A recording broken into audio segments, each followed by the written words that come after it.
Hey everyone, it is Kelly Hoey, author of the book Build Your Dream Network, and I am here with the founders of Mixtroz, who are making business networking better, and not also business college, but we're going to get into that as well.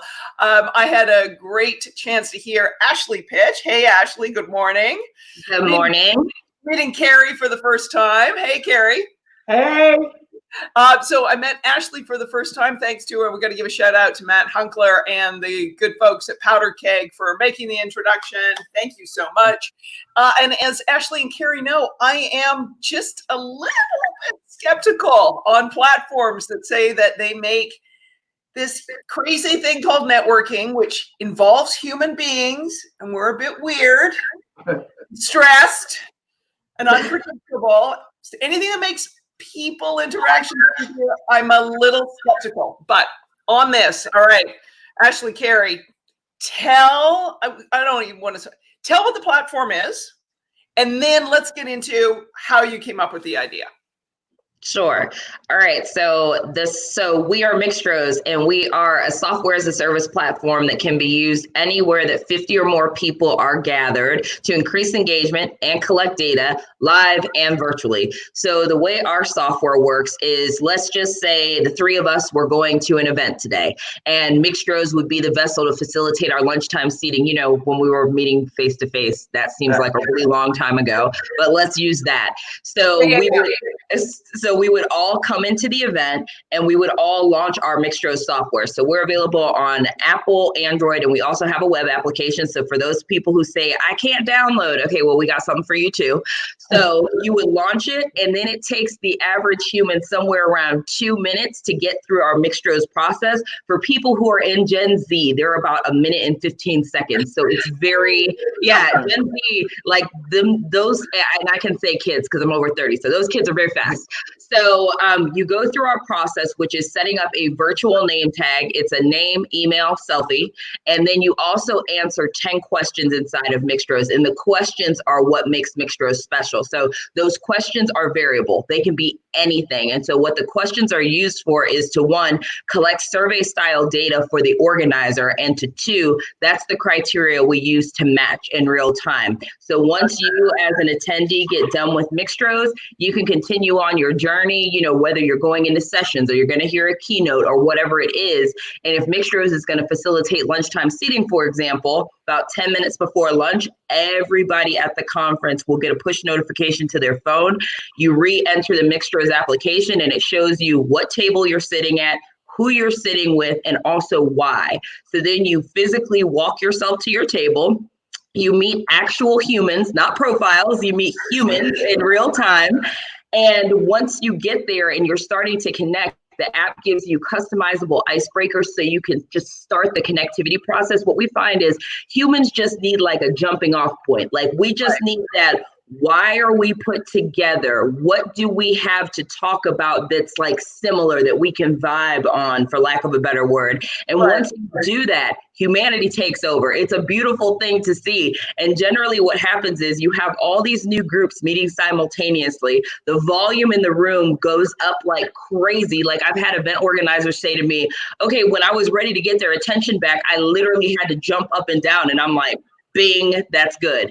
And while all these people are engaging with one another, the event host has access in their dashboard to all of the data that's been collected. So we visualize it for them in graphs. They can download it, they can share it. It shows them the groups, who's in what group, why they're in that group, where they are in the venue, all that sort of thing.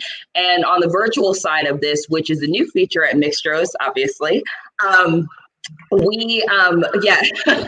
we always knew that we were going to have a virtual feature at Mixtroz. It was just slated for release this fall, and obviously things happened and we accelerated that, and so now we're live and in market with that product.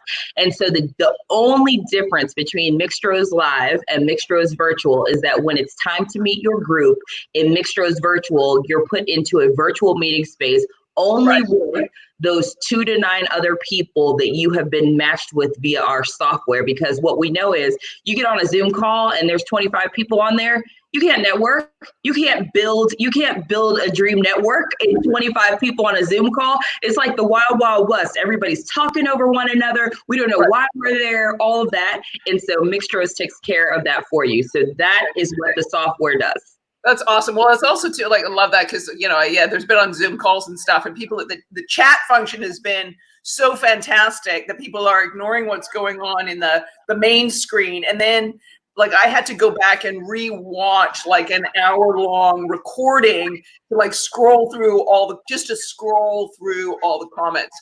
And I had to, of course, do it with the volume on, listening to my own voice because I was a presenter. But that's the story. All right, Carrie, talk about why where the idea, I mean, we all have pains in networking events, sort of like the pains we all had with Spanx. And we all said, oh, someone should do something about this. You guys actually did something. So talk about the pain and why you decided to do something about it. Well, it's funny that Ashley and I both had an awkward networking event on the very same weekend. She was in New York with her demographic, and I was in Nashville with my demographic. And it was like, this is so hard. And when we had our normal mother-daughter chit chat the following day, we talked about it and said there has to be an answer to it, and people just don't know. So we did what all smart people do, and we got on the Google and looked for it. And when we didn't find anything, we literally made up the concept of Mixtroz in that 1 4-hour conversation of there has to be a better way, and it has to be not all this one-on-one connectivity, but in groups. And how do you get people talking? And so it's funny, oftentimes people will say, you know, who thought of it first? This is something that meant to be because it literally happened for both of us in the same weekend. Yeah, well, I mean, it happens to people all the time, and beyond the kind of awkwardness of like, I don't know, some sort of big overpromise mixer for a trade association or a chamber of commerce. There's companies and colleges. I mean, my past life, I was a manager of professional development for a global law firm. Every year there was a new batch of new associates that you wanted to like get some, you know, mixing around going on so that they wouldn't just huddle with the same people all the time or gravitate to the same mentors or gravitate to mentoring the same person. Oh, because they look like me. You know, like you had to bust that up, and I had to find imaginative ways to do that. But, you know, this is phenomenal. This is like, and the fact that you actually did something, like I said, you know, how many people have ideas and they're like, someone should, and then you don't do anything about it. Right. And so I have to say, Kelly, you and I have a similar background. So I was a senior professional, HR professional for large companies like Ford and Alcoa and Sears Holding. And so that whole thing on engagement, and like you said, you bring people together and they clutch to the people they already know, and they don't know how to network or cross or up.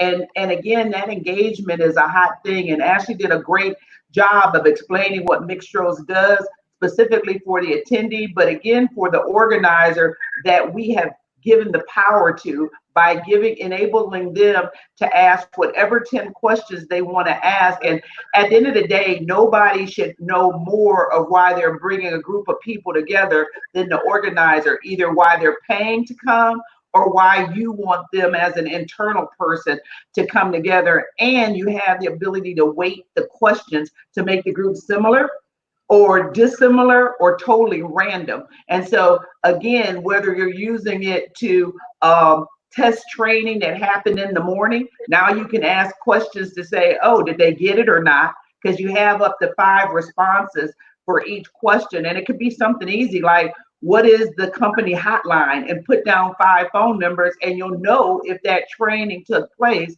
But again, when you're bringing different people in, and we all do it. We walk in a room and we look for either our people, whatever that is, my HR people, women of color, women, whatever, people with blue shirts on, and we try to lock into that. Or we even do I want to just meet Kelly, which is a big mistake because there may be people in that room that really know you, that can help you get even a better connection with Kelly outside of this meeting because they'll make a personal connection. And the great thing about Mixtroz is this. I can see my daughter smiling because that means she's like, Mom, I'm like, you're a Mixtroz person. But no, the great thing. This is like, you know what? When I think like investors, they always invest in founding teams. They like, how do they work together? Do they know each other? See, we got just a brilliant example of that. Anyway, I'm loving this because you're exactly right. But I also think too, like, again, go back to this idea, you know, Carrie, go back to this idea of these companies where you're trying to create greater engagement. You're trying to break down silos. And so even back in the day when you had, kind of in the office, even if when you did community service or community outreach days, volunteer days, you'd see companies, who, hey, we're doing Habitat for Humanity, but everyone in finance is doing it together. And everyone in HRs and everyone over here. And it's like, how can we start breaking down some of those silos to increase communication between all these little functional areas in a company? And what you're telling me is like, okay, you can use your platform and you could put ukuleles as a question and you'd find out that the head of finance and the guy in the mail room and somebody in admin all play the ukulele, and you'd be like, awesome. Kelly, please come and work for us. That is 100%. That is exactly how it works. And again, not only are you opening up communication, you're building community across your organization and identifying synergies between people that, everybody has those pre-thoughts in their mind, like, oh, finance people are uptight and they're not going to give me what I need for my projects, somebody else's job, oh, they have a cushy job. But when you're able to put people together based on, it could be internal things like, are you interested in helping us with community philanthropy, starting a new employee resource group? Or it could be, what is the makeup of your family? Is it toddlers, empty nesters, four-legged friends? And depending on how I set the algorithm to put people together or not, again, everybody wins. Yeah. And thank you, Serena Kelly. Nice last name. Actually, Kelly is my grandmother's last name. So there we go. Thank you. And love this. Yes, love this building community. Because you know what?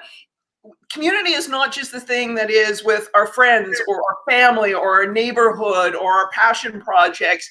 You need that community at work. You can see that the companies that are innovating right now, the companies that are coming up with new possibilities, they have that engagement and community. Ashley, do you have, I'll put you on the spot, examples, like live examples that you can share with us of Mixtroz in action?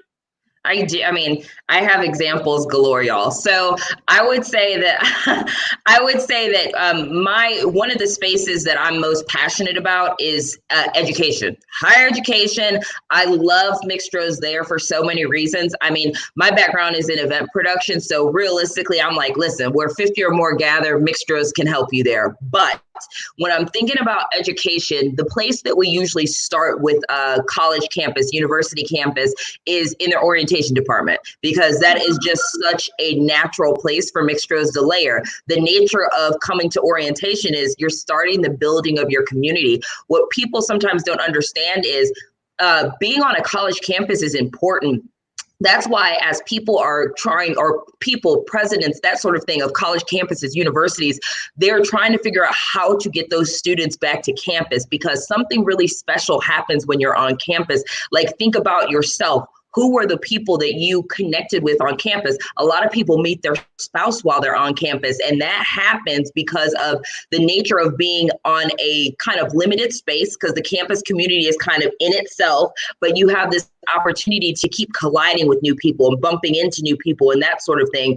And they need to figure out how to make that happen. So we do a lot of events where the freshman students will come in, they utilize Mixtroz, and when it's time for them to get broken up into their orientation groups, Mixtroz is the thing that will do that instantaneously. I find that, a lot of schools are doing it by alphabetizing an Excel file, and that's not a great way to make matches between students. They're having them count off by 10, or, use just all these crazy things. I once had somebody say, if you like flimsy bacon, go to the left. If you like crispy bacon, go to the right. And I was like, that's it? That's we're supposed to build a relationship from that. And so again, by asking the students different things like, what is their family makeup? What are they going to do after class? Do you play a sport? Any of those kind of things. Even what is your favorite TV show? How about that? How about we marry that kind of stuff? If you want to throw in some kind of whimsical, crazy question in there, just to see what happens, go for it. But also, as soon as you say that, that's why when I do public speaking, when I'm out there and people are like, hey, do you have a good kind of icebreaker exercise? And the whole thought just kind of makes me cringe because it just feels so artificial. Yes, we agree. Grounded in something that quiets our lizard little Neanderthal brain that thinks, are you friend or foe? Right? And so you guys are like quieting that lizard brain that then opens people up to being curious and interested and like getting down to, the thing we want to do, which is meet with other human beings. I mean, that's why we physically go places, actually, to meet with other human beings. It's not to hear content. We live in the age of YouTube. You can watch anything you want online. Like, cool, it's great to see content live, but I could do that at home in my pajamas, mind you. I want to go there so I can expand my network, grow it personally or professionally. Right. And so in addition to orientation, things like student activities, Greek life is a great example. Greek life tends to segregate people like you're a this and you're a this, but actually y'all have something really big in common. You're all in Greek life. You should know people outside of your specific organization. That makes good sense. Also, alumni, that's a big one for us. How do you keep those alumni feeling energized about coming to the campus, giving their money? When people are more engaged, they will write that check. So using it on alumni, that sort of thing. Even when we're doing like matchmaking at a career fair, for example, career services is another great department for us, because what ends up happening is you get students, specifically students now, Gen Z, because they have had so much technology in their life, they are really struggling with those interpersonal skills. And so what happens is you'll do a big career fair. You as the university will spend all this money bringing in these enterprises, all that, and then the students will cluster together with one another and kind of like, have their head down and whatnot. With Mixtroz, we can actually get those students broken up into groups that make sense so that the employers can come to them, and we can set the scene so everything feels more comfortable. And so, that's what we're about. Yeah, I love it. I love another little comment here. I'm just thinking like how your platform is so valuable, like for the people who have missed out on the community experiences of something like graduation. They've missed that kind of crossover of that milestone, and how this kind of platform is that great kind of, you sort of have a foot on each side of the threshold, our digital lives, and our in-person networking lives. And that's really, really, really powerful. Well, I have to say one thing that I'm super jazzed about, and our customers are doing this across events, enterprise, and education, but specifically in education, because we're coming to the point where graduation is passing and now it's orientation season. Usually over the there's all this orientation getting you ready for fall. And so we have so many schools coming to us like they're going to host their orientation on something like Zoom or WebEx or Microsoft Teams or any of those video communication platforms. That's where they're going to disseminate information, but they are going to use Mixtroz to facilitate their peer-to-peer engagement from afar. And the idea behind that is you let your students use Mixtroz virtual. Another cool feature we have is that once students get broken up into their virtual meeting spaces, and I'm saying, like, imagine you have 500 students and you break them up into groups of 10. You're going to then have 50 groups going in virtual meeting spaces all at once. But what we can also do is from our administrative panel, orientation leaders from that school can actually pop from group to group to check in, make sure those students are good, answer questions, all that kind of thing. But what they're going to do is they're making those their groups so that when they return to campus, they'll meet that same group in real time. And we love that hybrid approach approach, because that's just going to strengthen the connection. You talk to people online, and then it's like at a certain point, oh my gosh, here you are. And it's like, yes. It's what I talk about. This is part of why it's like, this is what I talk about. Like I always say to people, it's like these things, this are online and our offline, we're merging this together in the sense of who you are online is not like some different person than you are, you know, like they should work seamlessly together. And I think before all of this kind of pandemic, you know, you had the biggest uptick, as Carrie's nodding, she knows this, biggest uptick in technology was from, you know, the gray-haired generation, right? There was, you know, you look at the Pew Research, it was older, you know, I would say more experienced people in life were picking up technology. And you had the younger generations getting off technology. You sort of think of, why do we have the rise of maker spaces? Why do we have the rise of co-working spaces and all of those in-person experiences? Because that generation wants to figure out, all right, how do we talk to people? And I want to be with people and I want to put this damn thing down and all the rest of it. So how do we create, you know, technology that seamlessly brings all of those aspects of our lives together, which is clearly why I'm crazy about what you guys are doing. Carrie, what are your thoughts? No, I have to say, like, everything obviously is on point, but I always go back to the value of the data for the organizer. So because you've been able to ask questions, whether it's on a college campus, how are you doing? Like, I'm transitioning good, bad, whatever. At the end of the event, or even during the event, you have a name and email. So the people who are like, I need more personal help, or I'm going into care based on your question, you now have a direct contact or can give that name to the RA or to the HR leader or to their manager. So a lot of times our clients initially look at that opportunity to ask 10 questions like, oh, they could be whimsical. They can. And those are the ones you might want to wait to make them fun. But the ones that could be unweighted are real questions like, would you be interested in, you know, being a mentor, mentee, whatever, you're getting good data. Are you transitioning well? Do you want to work from home forever? And of course, there's character limitations, but that's why you can derive real data. What do you need at home? A computer, better internet. I mean, those kind of things, those questions, truly data is more valuable than oil. So our big thing is we've always been able to make it a win for the attendee, a win for the organizer, and we've not even talked about the opportunity for sponsor banners inside our app that will go to clickable sponsor websites. We have interstitials. You can think about them like little mini commercials. So if you have a big brand name that's a platinum sponsor, it guarantees that everybody will see their little commercial. We also have the ability to send things for the groups to do once they're in the group. So group 1 can focus on outside flowers while group 2 is working on, you know, how do we transition back to work? I mean, so the great thing about Mixtroz. Oh, sorry. I was going to say, sorry, Carrie. The good use case just popped in my mind. So, sorry, y'all. We go back and forth like this. I apologize.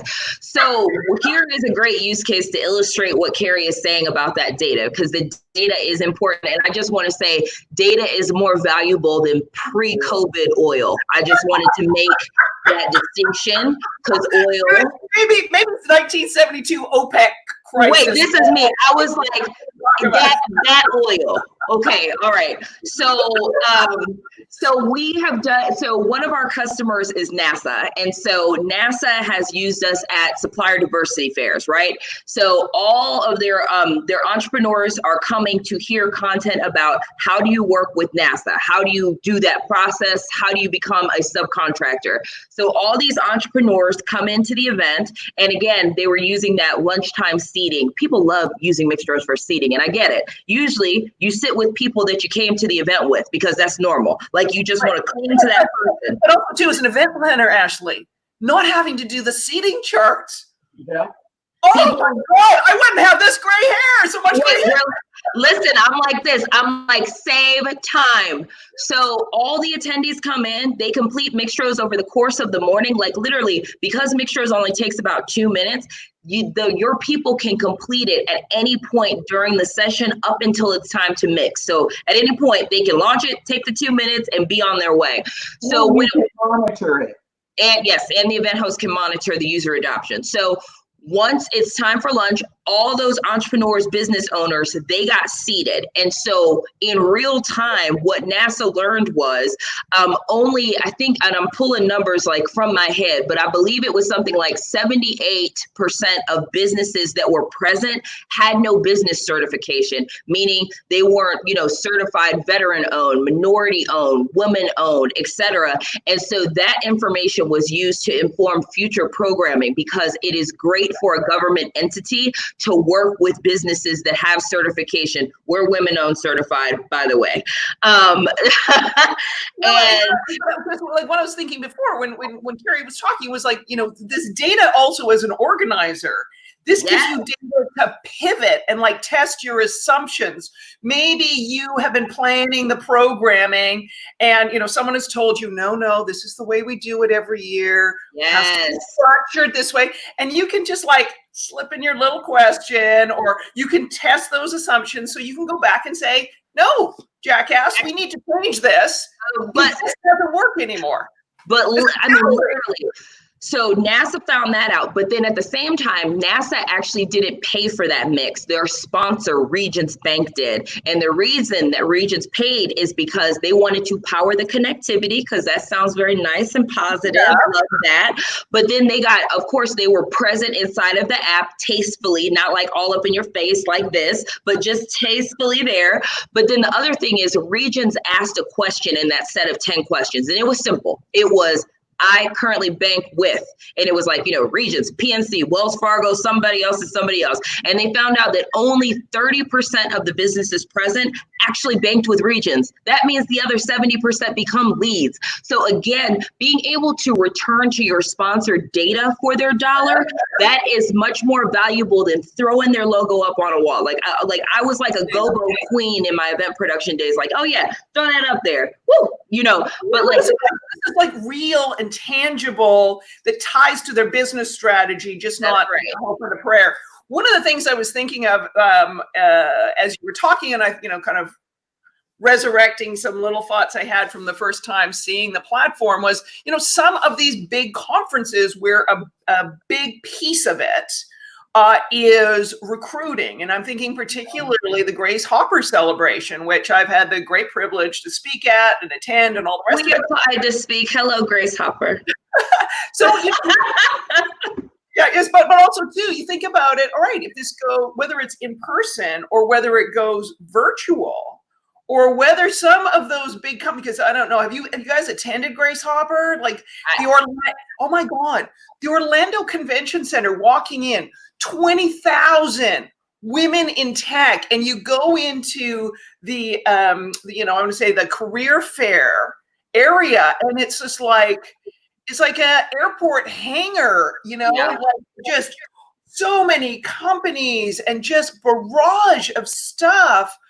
How great to be able to say, hey, we could do this. Hey, company could do this.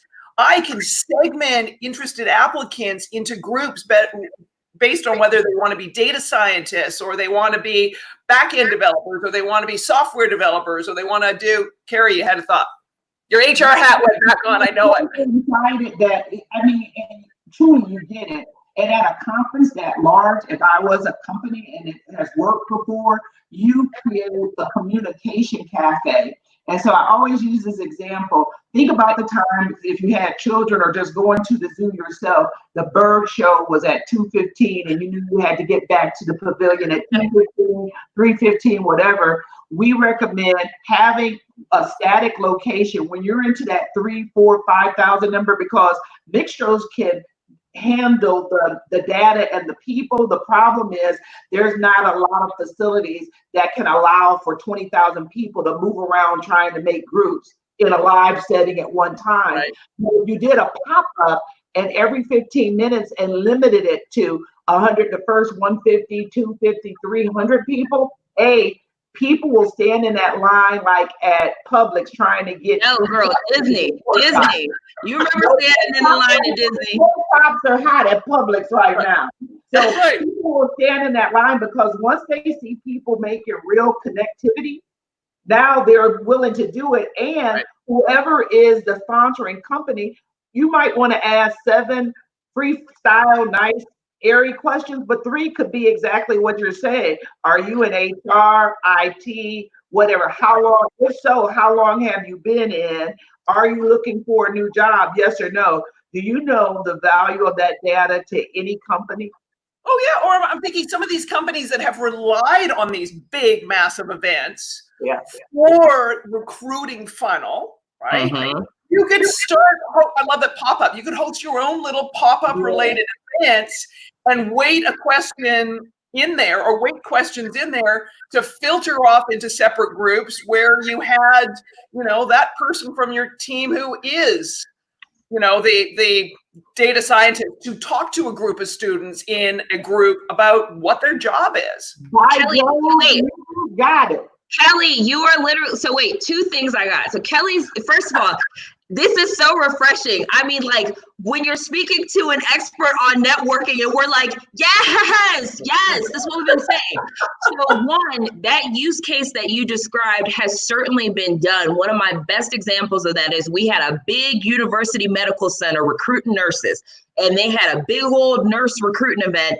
And so they had all the nurses, prospective nurses, come in, ask them questions, but they ended up sorting them by like field of nursing. Like, are you an ER nurse, critical care nurse, those sorts of things. And so they had tables that these people were going to sit at for networking. So they made their group size 7, because I don't think that's something we've talked about. Mixtroz makes groupings of 3 to 10. Reason for that is a sweet spot for networking. People don't like to be matched 1-to-1. It feels like Tinder. We don't like that for networking. So, and it's like, not for some of us. Wait, and I was gonna say, and I'm a Tinder user, y'all, and the struggle is real out here. But anyway, so they made groups of 7 of these nurses, group them similarly on the field of nursing that they're in. And then that 8th seat, they were able to fill in real time with a current nurse at that university medical center, because they could see very easily, okay, table 1's all ER nurses. Sally, go over there. Table 2 is, all this kind of nurses. Shanique will go over there. Do you see how I just had racial diversity there? Wait, and then the last thing that I want to say, because this is also, Kelly, I think you'll find this interesting, something that we found. Because of what we've done, this real-time surveying, which leads to something immediate. Like, it's like the event attendee, they do this thing, and then it leads them to something immediate, like a key to the event, if like, so to speak. Because of that, we generally experience user adoption of like 85% or higher when we run these mixes, which means as an organizer, you're working with a better data set. When you send someone a post-event survey, they have lost the juice for why they were at that event. So the industry standard on post-event surveys is something like 15%. And so what ends up happening is you have the people who are super jazzed or super pissed off, and you miss the middle of the bell curve. With Mixtroz, find the middle of the bell curve, because those are the people you need to measure so you can make smart decisions going forward. Right. Oh yeah, it's so good. So good. Anything surprised you with the data? Anything like when you guys have wait, Carrie, I know you're gonna I'm sorry, Carrie. I love you though.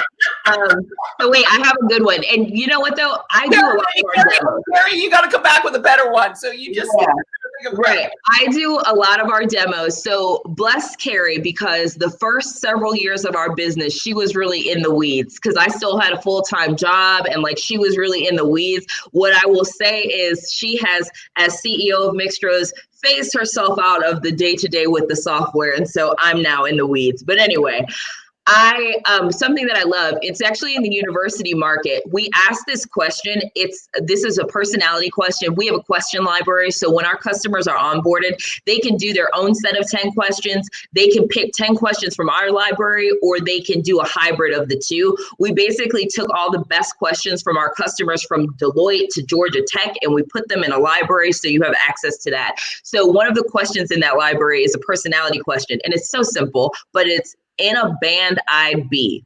And the options are like lead singer, backup singer, dancer, manager, or something else. And so what's interesting is it does not matter what college campus I'm on. It doesn't matter what the makeup of the college campus is. Gen Z overwhelmingly identifies as manager. And I think that's fascinating. I'm like, really? I'm like, college freshman? Really? Okay. You know what? So, you know, this Gen Xer, like I'm feeling you, Gen Z. I'm feeling you on that one. Yeah, because I would have answered that question the same way when I was entering college. I answer it completely different now. So Gen Z, I feel you. I feel you, babes. I do want to say one thing and this is my HR background, and for those people who are paranoid that Ashley just said from this place to that place with their questions, we have generic questions that we ask. Obviously, data is protected. Like we wouldn't ask or put in our catalog a specific to a company. And 90% of the questions that are in our catalog are actually questions that we have created and now have had a psychologist, correct? Data scientist, you're close. Data scientists go through and like help us categorize them. But again, you can go to our catalog or use your own question, or even use a hybrid. Like if you like one of our pictures, but you want to change the question, or vice versa. So that is why Mixtroz is so great. And the one thing I want to say, if Ashley just gives me 13 seconds, is Mixtroz is a SaaS platform. Once we take you through customer success, we have clients that will build a mix literally in 30 minutes or less and launch it within the next hour. Do you remember that OG who built the mixes in 15 minutes? Yeah. Did Carrie get her 13 seconds? I gotta know. I did not get 13 seconds. But what I will also say is that is the beauty of Ashley and I creating Mixtroz with no tech background. We relied on our career choices of HR and events direction. So we built something for value, to be valuable and usable by regular people. Because I always say, when we first built Mixtroz, I literally had just gotten out of rehab. We're using a BlackBerry.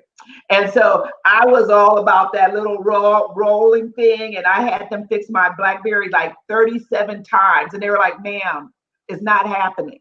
And so the roll on this, I miss the roll on the side. I miss girl. Woo. I mean, really, my IT people at the last company was like, I'm sorry, you're going to have to get 2 soup cans. We cannot put this back together. So again, when we built it for real people, real users, for event attendees to get a great value, for the organizer to get a great value. Because if the organizer gets value, you're going to come back, you're going to spend more money, you're going to volunteer, you're going to be more engaged, all of that. And if there is a sponsor, as Ashley said, now we've even been able to amplify your brand in a meaningful way, and more than just saying, let's thank Kelly Hoey for buying lunch today, and nobody's listening because I'm eating lunch.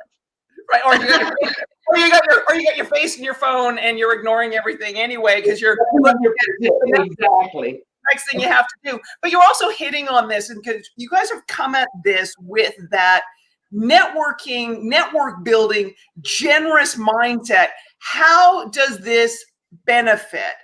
How is there value for every single sort of segment of the populations that, you know, the attendees, the organizers, you know, the greater, or I want to say the individual organizers, like, you know, whether it's the event planners or the HR department or, you know, career services, and then the bigger organization. How is everyone getting something out of this? And you're busting out those kind of, I want to say that the bad habits and the fences in networking that is kind of transactional and schmoozy and, you know, the stuff that makes people not want to do this. So, you know, there's a reason why I'm kind of crazy about what you're doing. So there we go.